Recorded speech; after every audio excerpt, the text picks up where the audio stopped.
L'Inde. On va partir en Inde. On était au Pakistan il y a quelques instants, maintenant on part en Inde de l'autre côté. Alors le Pakistan, ça fait peur, ça paraît moche, c'est dangereux et tout, alors que l'Inde, oh là là, l'Inde, pays magique, qui dans la Drôme ne fantasme pas sur ce pays duquel on ressort transformé, qui est l'Inde. Pays de Ganesh, vous savez, ce gentil éléphant qui a des bras, Vishnu, l'Inde c'est le yoga, l'Ayurveda, etc., etc. Sauf que, comme vous le verrez cette année, pour moi c'est un petit peu plus compliqué que ça. Et je vais m'évertuer à essayer de donner un petit peu de contraste à cette carte postale qui présente, à cette carte postale des Occidentaux, à cet affect occidental qui a tendance à se représenter l'Inde comme et les traditions indiennes surtout. C'est surtout les traditions indiennes qui sont particulièrement bien vues, comme si tout ce qui était traditionnel, comme si tout ce qui était vieux était magnifique. Rappelons que le patriarcat est une très très vieille tradition, internationale en plus, ça ne le rend pas plus magnifique. Donc, l'Inde. Sachez que la semaine dernière, en Inde, la justice avait autorisé l'accès à un grand temple hindou aux femmes. Et oui, car, je ne le savais pas, mais certains temples sont interdits aux femmes. Bon, là encore, attention aux fausses bonnes nouvelles, on va quand même pas souhaiter aux femmes indiennes de sombrer un peu plus, elles aussi, dans l'hindouisme. Mais bon, quand même, décidément, la justice va plus vite que les mentalités en Inde. Sachez aussi qu'au mois de septembre, la Cour suprême indienne avait, donc en plus d'autoriser l'accès aux femmes à ces temples, la Cour suprême indienne avait aussi mis fin à la classification de l'homosexualité dans les crimes et délits. Dans la Constitution, ils ont fait une modification de la Constitution pour peut-être quand même pas autoriser, mais en tout cas ne plus intégrer l'homosexualité dans les crimes et délits.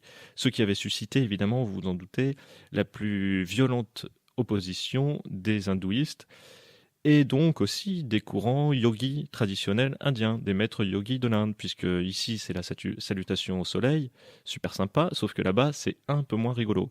Donc n'oubliez pas qu'en Inde, par exemple, je reviendrai dessus dans d'autres chroniques, mais c'est actuellement l'extrême droite qui est au pouvoir. On a beaucoup parlé de Trump, on a beaucoup parlé du Brésil, où l'extrême droite vient d'arriver au pouvoir, mais c'est le cas en Inde depuis plusieurs années.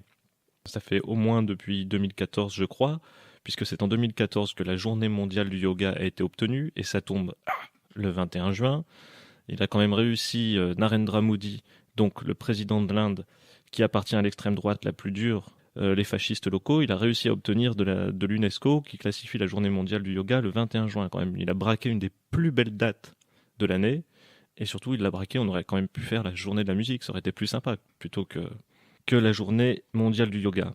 Et donc, les temples sont interdits aux femmes, je reviens là-dessus, donc aucune femme en âge d'avoir ses règles ne pouvait accéder au temple d'Ayappa dans le sud de l'Inde. C'est un temple qui est situé sur une colline qui ouvre ses portes de temps en temps. Donc la justice s'est prononcée pour l'autorisation de l'accès aux femmes à l'intérieur du temple, mais c'est une foule de manifestants qui a empêché les femmes âgées de 10 à 50 ans d'accéder au temple avant qu'il ne referme ses portes pour plusieurs semaines. Par endroits, des manifestants ont même jeté des pierres contre les bus qui transportaient des femmes qui voulaient rentrer dans ce temple.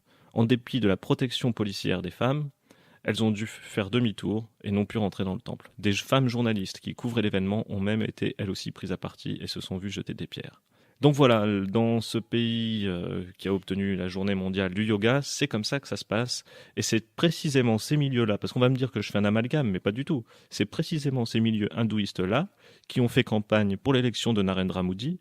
Et quand on fait campagne en Inde, quand on appelle des gens à voter, c'est des millions et des millions de personnes. Ça brasse des millions de personnes. Et c'est ces milieux-là qui ont permis l'élection de l'extrême droite indienne. C'est les mêmes milieux qui jetaient cette semaine des pierres sur des femmes parce qu'elles voulaient rentrer dans des temples. Bon, moi je dirais qu'elles n'ont qu'à pas chercher à rentrer dans des temples non plus, quoi. Il y a peut-être autre chose à faire dans la vie.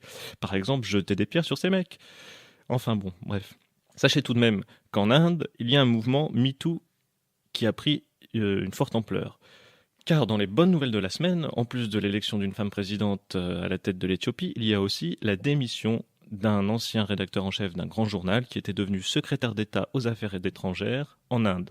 Donc un quasi-ministre du gouvernement Modi, a dû démissionner parce qu'il est accusé de harcèlement sexuel par plusieurs femmes journalistes.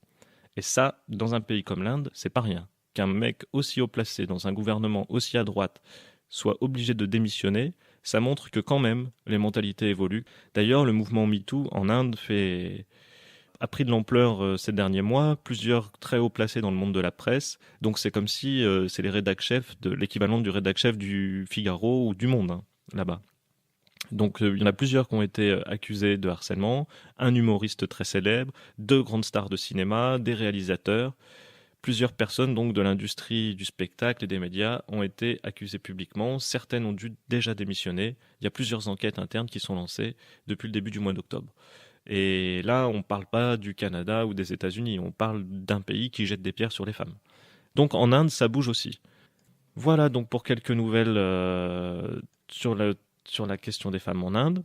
Et ensuite, on reste en Inde avec quand même l'actualité était saisissante de ce côté du globe. Il y a eu cette semaine l'inauguration de la plus haute statue du monde qui est située dans l'état du Gujarat de l'Inde. Je vous le donne en mille, encore une fois, l'état qui a été gouverné longtemps par Narendra Modi, le président d'extrême droite de l'Inde. Il y a eu quand même 2 inaugurations de trucs les plus grands du monde. Il y a eu sur le même plan Erdogan, le président de la Turquie, c'est un peu le Modi de là-bas, qui a lui aussi inauguré le plus grand aéroport du monde. Et là donc, Narendra Modi a inauguré la plus grande statue du monde. Pour vous donner un ordre d'idée, le truc fait quand même 2 fois la taille de la Statue de la Liberté à New York. 182 mètres de haut, dont 25 mètres de piédestal. Ça pèse 100 000 tonnes. Il a fallu 4 ans de travaux. Le revêtement est en bronze, il a été fabriqué en Chine. C'est un peu la honte quand même, mais bon bref. Puisque l'Inde et la Chine sont un peu en concurrence, mais... Donc voilà, qu'est-ce qu'on fait en Inde dans un pays où où il y a encore des millions de personnes qui n'ont pas accès à l'eau, où par exemple, des questions de base, c'est l'accès aux toilettes, il n'y a pas de toilettes en Inde, qu'est-ce qu'on fait? On fait la plus grande statue du monde.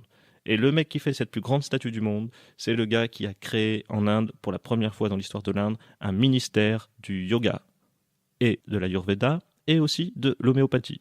Mais je reviendrai sur tout ça. Donc, il vient d'inaugurer la plus grande statue que la planète maintenant abrite. Et je vous conseille de regarder sur Internet. Elle s'appelle la Statue de l'Unité.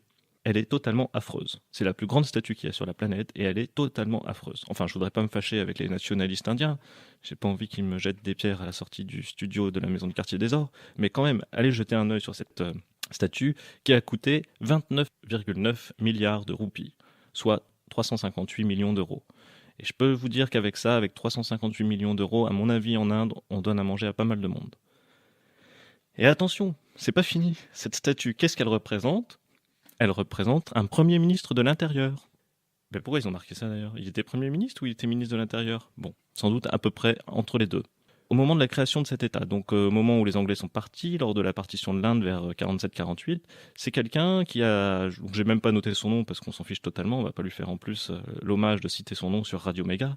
Donc c'est quelqu'un qui a aidé à l'unité de l'Inde en allant voir les chefs tribaux des différentes régions de l'Inde pour les convaincre du fait qu'il fallait faire la grande unité de la République indienne, etc. etc. Donc quelqu'un dont se réclame l'extrême droite indienne. Et donc voilà, c'est un Premier ministre, sans doute ancien ministre de l'Intérieur, devenu Premier ministre, puisque là-bas aussi ça semble être une tradition, qui est représenté sur la plus grande statue que porte la Terre. Eh ben dis donc, si c'est ces gens-là qui nous mettent la journée mondiale du yoga le 21 juin, on n'est pas sauvé. Moi je vous le dis, ça va pas me donner envie de faire la salutation au soleil. Alors d'ailleurs, donc il est représenté dans un habit dhoti traditionnel, sans doute un habit très pratique pour faire les différentes positions du lotus. Sachez que pour l'inauguration de cette magnifique statue de 100 000 tonnes, plus de 5 000 policiers ont été déployés à divers endroits dans un rayon de 10 km tout autour du site de la statue. Sachez aussi que des drones et des hélicoptères ont gardé un œil sur toute la zone. Dixit, un haut responsable de la police.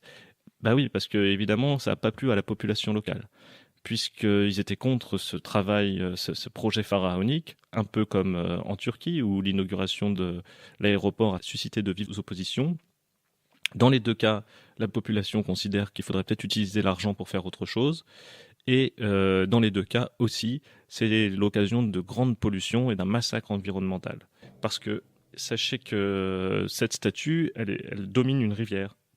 Et donc, il a fallu bétonner tout un ensemble, il a fallu massacrer l'écosystème local pour permettre à l'extrême droite d'ériger cette statue. La population s'est opposée tant qu'elle a pu, et c'est pour ça que des milliers et des milliers de policiers ont été déployés pour l'inauguration de cette statue. Et enfin, je finirai là-dessus pour la question de l'Inde.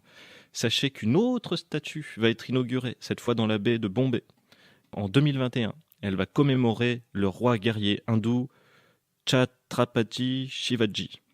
Et oui, voilà. Vive l'Ayurveda.